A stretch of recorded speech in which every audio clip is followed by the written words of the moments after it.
Okay, Daniel. As you know, you have 15 minutes to present. After the presentation, your audience will have to leave the room, so we can ask you questions about your presentation. You can start. Okay. Good afternoon, Ms. Negron. Good afternoon, Mr. Pino. Good afternoon, Ms. Venezuela, and to the audience present. Today, I'm going to present my research, and it is about the possible impact of employing cooperative learning strategies on adult EFL Chilean learners' willingness to communicate in oral tasks.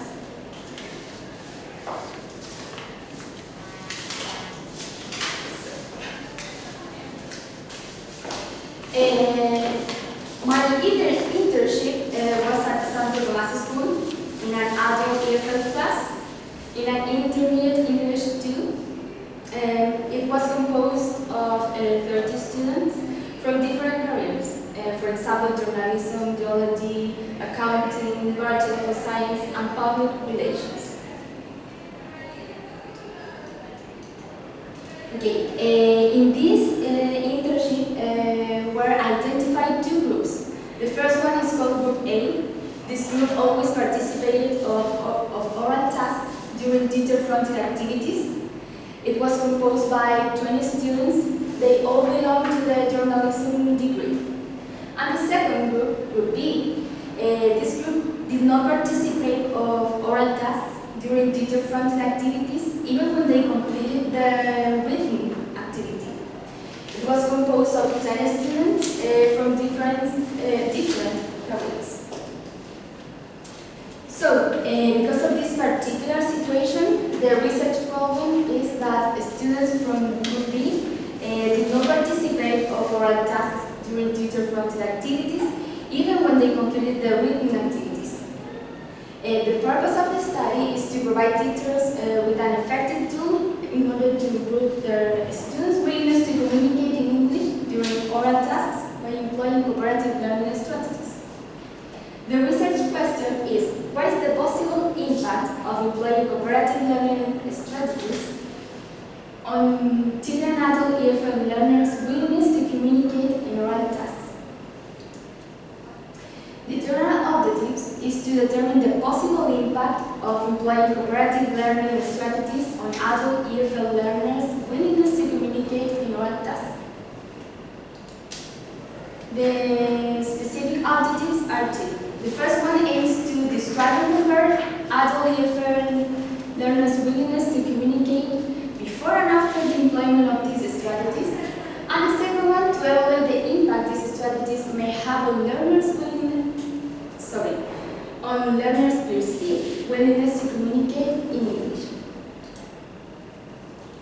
The assumption is that learners from Group B could improve their levels of willingness by the employment of these strategies. Regarding the theoretical framework, the main concepts are willingness to communicate, that for this investigation was defined according to McIntyre, Thorndike, Clement, and Knowles, 1998, as a language learner's readiness to enter into discourse at a specific time with a specific person using a L2. In the case of cooperative learning-based strategies, it was defined as, according to Danseron, 1988, as students' interaction in an equal partnership during the learning process. The next one is L2 self-confidence, that according to Park and Lee 2005, it is a personal judgment about our own performance in second language proficiency. And finally, intergroup motivation, that according to McIntyre et al., 1998, it is related to belonging to a particular group. Regarding the methodological framework, the investigation was based on Hernandez, Fernandez, and Baptista, 2014. The paradigm chosen is social-critical. The approach is a mixed approach in order to fulfill the objectives. One is related to a qualitative objective, and the second one to a quantitative one. And finally, the design is an exploratory sequential comparative design. The procedure, the cooperative learning strategies were employed during 2 different lessons, including with 2 different activities. During the first lesson, students were assigned a number, so the same numbers had to make a group. And in this activity, they had to develop a worksheet. At the end of the activity, they were asked to, one by one, to give an answer. And in the second lesson, students received a picture, so the same picture had to form a group. In this second lesson, they had to create a role play. And at the end of the lesson, they had to present in front of the class. In relation to the data collection techniques, in order to fulfill the first specific objective, that was to describe and compare the students' willingness to communicate before and after the employment of the strategies, an observational checklist was selected.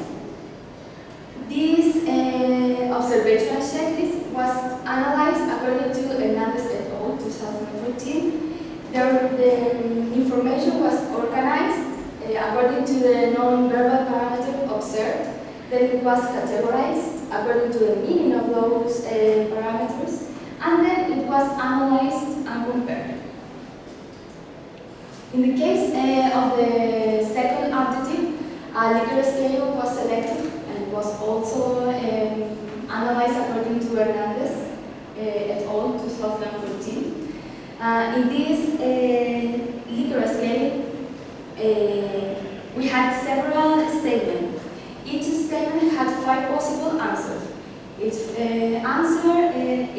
possible answer had a numerical value. So this instrument was analyzed in a quantitative manner. In relation to the comments on trustworthiness, it is important to mention that the observational checklist was designed and validated by a professional, by a psychopedagogue, Sara Mora Baeza from Santa Maria de Santiago School.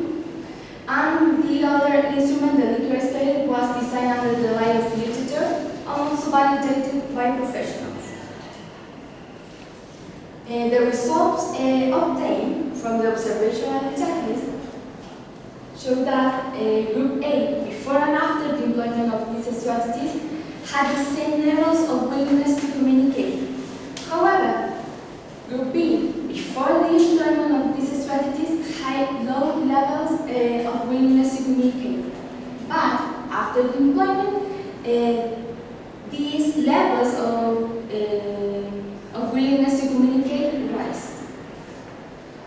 Regarding the result of the Likert scale, Group A and B stated that working in groups helped them to improve their levels of willingness to communicate. So it was a crucial factor. Regarding to the conclusions, the first one drawn is that the impact of willingness to communicate, of cooperative learning strategies on the students' willingness to communicate seems to be positive for students with high and low levels of willingness to communicate in English.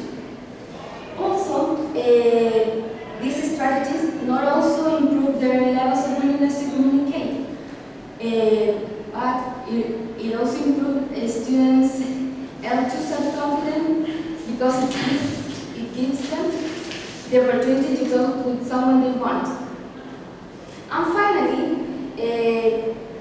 this also helped them to improve their intergroup motivation and affiliation because they felt part of a group. Regarding the limitations, one of the most important ones is the amount of lessons based on cooperative learning strategies. There were 2 lessons. So, because of this limitation, arises the second one, that it is difficult to see if the positive impact on student willingness to communicate is a direct consequence of the employment of these strategies. And the suggestion for further research in the area, more or less based on comparative learning strategy, and also to have a control group in order to ensure changes are as a result of these strategies.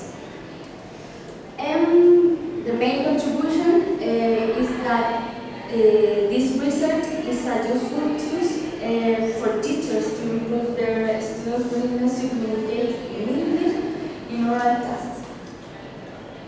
Regarding the metacognitive analysis and my strength on the research study, I think that I choose the correct strategies in the context of these students regarding comparative learning.